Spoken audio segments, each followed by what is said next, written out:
Hey there, students. You're watching this because you unfortunately are not going to be doing the lab to see this happen before your very eyes, which is unfortunate. It's kind of fun.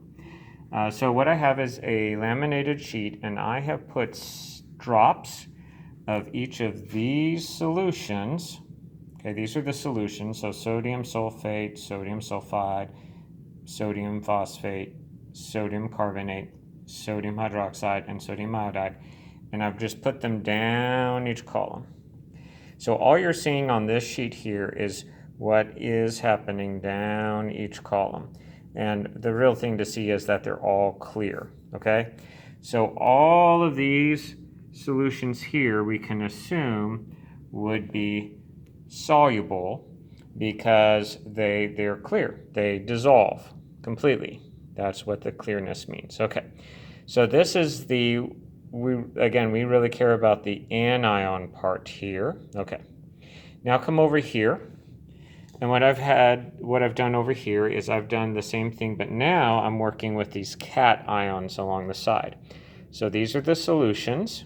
Okay, so I have lead 2 nitrate, copper 2 nitrate, silver nitrate, iron 3 nitrate, calcium nitrate, and potassium nitrate. And notice there's that commonality of nitrate on all of them, okay? Just like up here there was sodium on all of them. Because I don't care about the nitrate, I care about the lead, the copper, the silver, the iron, the calcium, the potassium there. Okay, so what I want you to see is I've done a drop of this all the way across, and it's clear all the way across. I'm going to drop of this all the way across, and it's clear all the way across.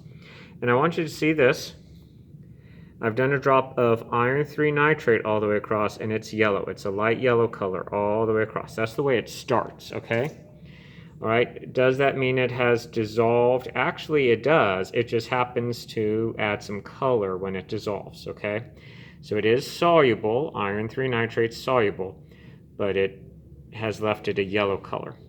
Here's my silver nitrate, all clear. Here's my copper 2 nitrate, and like with the iron, it has left the solution color, but it's colored blue, which is actually very common for copper, all right?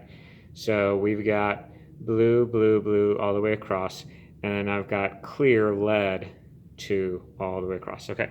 So again, I had over here, going down the columns, everything was clear. Over here, going across the columns, everything is mostly clear.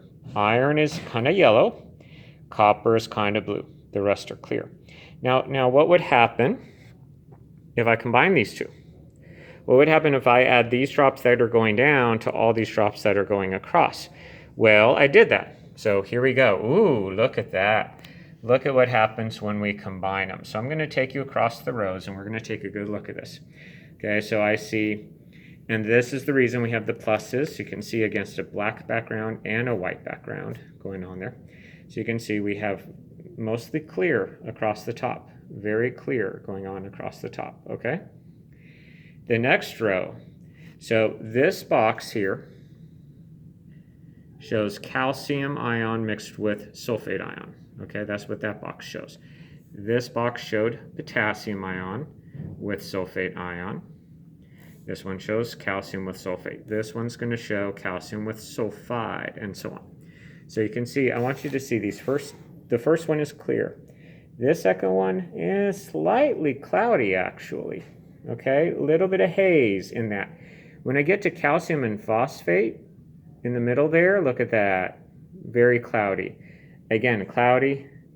Okay, that one is clear, and that one is clear.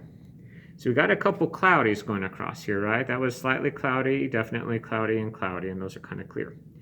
Now look at the irons. Now remember, iron started yellowish, and this one just got more light yellow. So this one really nothing happened.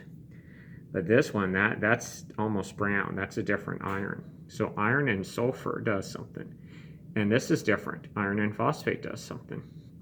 And iron and carbonate definitely does something.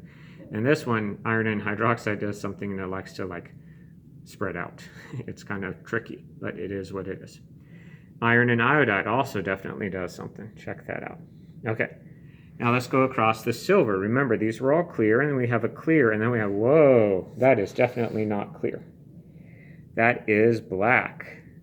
Don't know if the picture shows up well on my camera here, but that is definitely a black color. And that's actually characteristic of iron sulfide. If your iron tarnishes, that's exactly what that is. And then this is definitely not clear, and neither is this, nor this, nor this. So with the silver, the first one, silver with sulfate was clear, but then silver with sulfide and phosphate and carbonate and hydroxide and iodide were all definitely different. Okay. Copper, now again, notice, copper 2, clear. It was, okay. Now I say that because it started light blue and it's still light blue, okay? So nothing changed here. This is definitely a change. It got cloudy, that got cloudy, cloudy, cloudy, and whoa, check that out. So copper and iodide, even that really looks actually like copper, like what would be on a penny, okay? So this one did not change any, and then these did change. All right, and then let's do this one. Okay, so lead was clear all the way across, and look at that, that's cloudy. This one, okay, can you tell? This one actually is a little bit cloudy. That's why I have the black X there, so you can kind of see there's some whiteness showing up over the black X there. And then I have definitely cloudy, cloudy, cloudy. And this one, it kind of looks like I missed the X, because I guess I did. But there you go, it's still a little cloudy there. And whoa, check that out. It is yellow. Okay, so that definitely had a reaction there. So when it comes to the lead, which started clear, all of these have now reacted. All of these got cloudy. So that means a reaction of lead with sulfate does make a precipitate. And lead with sulfide does, and lead with phosphate does, and lead with carbonate does, and lead with hydroxide does, and lead with iodide does. All right, so there's our results. I'm going to give you an overview again. You can pause this video, rewind and go back to any part you need. You have what you need to now fill out the lab paper, answer the questions, and turn it in for your grade.